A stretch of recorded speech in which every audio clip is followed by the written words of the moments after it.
The night was peaceful, with stars twinkling over the grand glass dome. Its quiet presence hinted at secrets within. Inside, a girl sat alone, her eyes closed, trying to find calm, yet her mind seemed distracted, burdened with unseen worries. Opening her eyes, she thought to herself, "I hope Stella made it to the party safely." The tranquility of the garden could not ease her concern. Meanwhile, Stella, in a white gown, spun around in shock. Her wide eyes reflected fear. Something unexpected had happened. Realization struck her hard. Her heart raced as she faced the truth, her expression filled with sudden dread. The blonde girl looks down at her outfit, her thoughts sharp. Not my dress. She realizes the situation sinking in. Stella smiles to herself, admiring the gown she's wearing. Oh, that's right. She was supposed to wear this in the original story. The realization of the plot playing out just like before washes over her. With a soft smile, the blonde girl finally seems relieved. I'm glad. It's much prettier than my dress, she thinks, content with how things have turned out. Her peaceful moment is interrupted by a voice. I knew I would find you here. The words cut through the calm air as she glances up, surprised. Her eyes widen in surprise. Who's there? She whispers, recognizing the voice but unsure of its source. That voice... Her heart races as she tries to make sense of the situation. A figure approaches slowly, each step echoing in the quiet night. It's too dark to see who it is, she whispers, her heart pounding in her chest. Her eyes narrow, trying to catch a glimpse of the approaching person. She feels a mixture of curiosity and unease. The figure steps into the light, revealing a young man with silver hair and a sharp, composed expression. His presence is both calm and intense. Mr. President? She asks, surprised by his sudden appearance. Louise Sweeney, he responds in a low voice, his gaze fixed on her. Her mind races. What is he doing here, she wonders, brushing her hair aside, her emotions a mix of confusion and intrigue. The young man takes a step closer, his face unreadable, yet something in his posture feels serious. He gently lifts her chin, making her look directly at him. Her eyes widen, unsure of his intentions. She stares back at him, her heart racing. Was she really worried about him? Her emotions are a mix of confusion and curiosity. He looks down at her, speaking softly. That's right. I was worried about you. Louise Sweeney. I thought you might be crying, he adds, his voice calm yet filled with concern. She looks up, startled by his words. Louise tries to brush off the situation, thinking, this isn't such a big deal, but her thoughts betray her unease. Her gaze falls on his hand as he reaches out.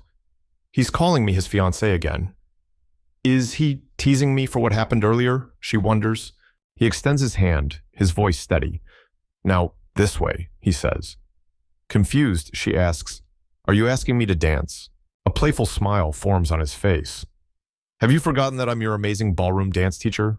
Louise is shocked. Who would ask a girl to dance like that? She exclaims, flustered by his boldness.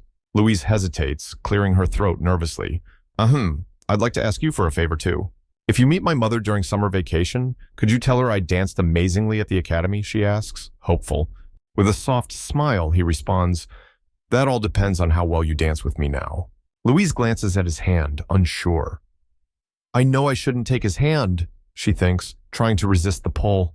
But perhaps I'm drunk on the moonlight, she admits to herself as her hand reaches out and touches his. Louise clears her throat nervously, hesitating before she speaks. Then I'd like to ask you for a favor too. If you meet my mother during summer vacation, could you tell her I danced amazingly at the academy, she asks, her voice a bit shaky. With a confident smile, he responds, that all depends on how well you dance with me now. Louise stares at his hand, conflicted. I know I shouldn't take his hand, but perhaps I'm drunk on the moonlight. Her hand reaches out, connecting with his, as she lets go of her hesitation. Louise asks, with curiosity, how did you know I was here? Ian, with a soft expression, responds, there were 2 places you could possibly be. I figured you would either be in the library or in your dorm. Louise, confused, looks down and says, but this is the conservatory.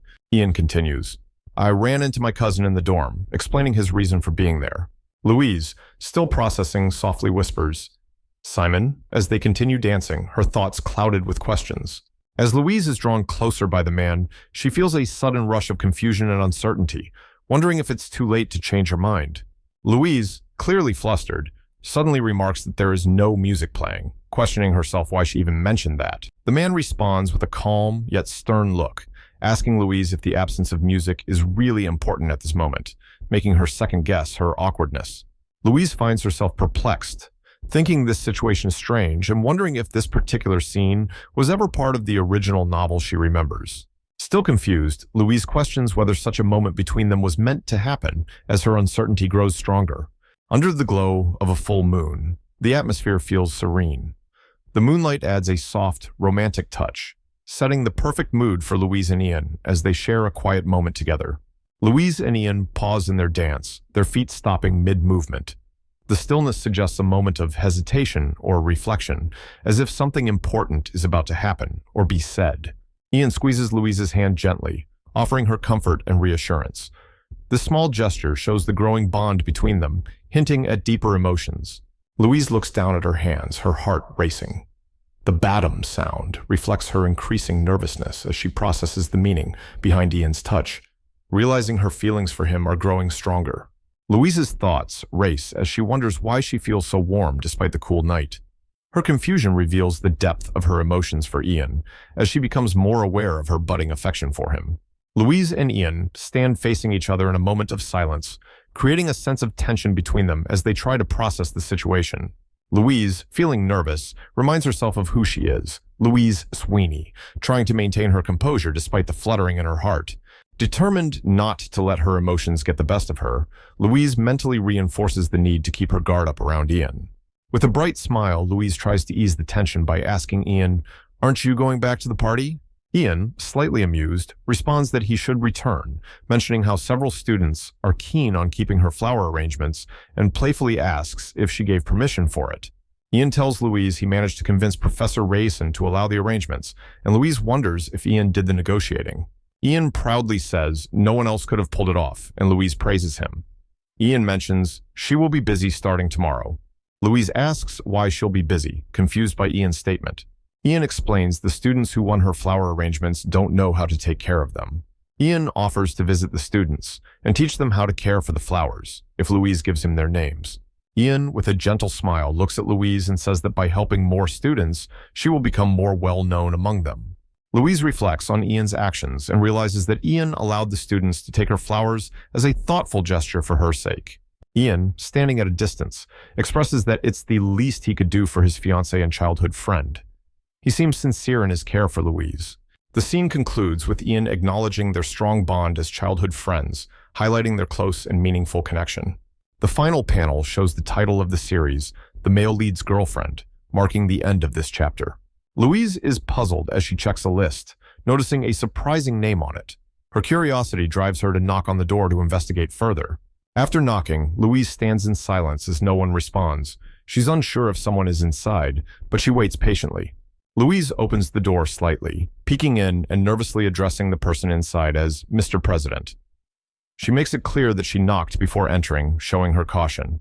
The next scene shows a peaceful bedroom with someone sleeping, presumably the person Louise is looking for, while the sunlight streams in gently.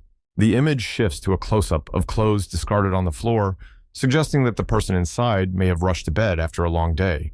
Louise is deep in thought, wondering why Ian's name appears on the list of students needing help with flowers, despite knowing how well he already takes care of them. She suspects Ian might be trying to show off. Louise continues to analyze the situation, her thoughts swirling as she questions Ian's true intentions. Is he doing this just to prove something? Suddenly, as Louise contemplates, the image shifts focus to someone grabbing a piece of clothing in the room, creating suspense and mystery. Louise, to her surprise, finds Ian lying shirtless in bed, casually relaxed while she is clearly startled. She grips her clipboard tightly, trying to maintain composure despite the sudden awkwardness. Louise is taken aback, her eyes wide with shock and disbelief as the scene unfolds unexpectedly in front of her.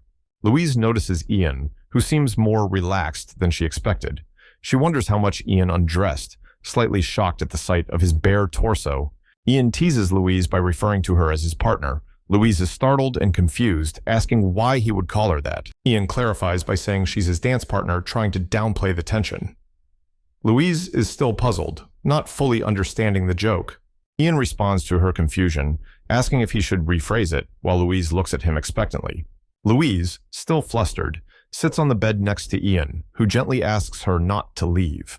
The atmosphere grows more intimate, but Louise remains composed. The story ends with a cliffhanger as the words "to be continued" appear, leaving the readers eagerly anticipating what will happen next between Ian and Louise.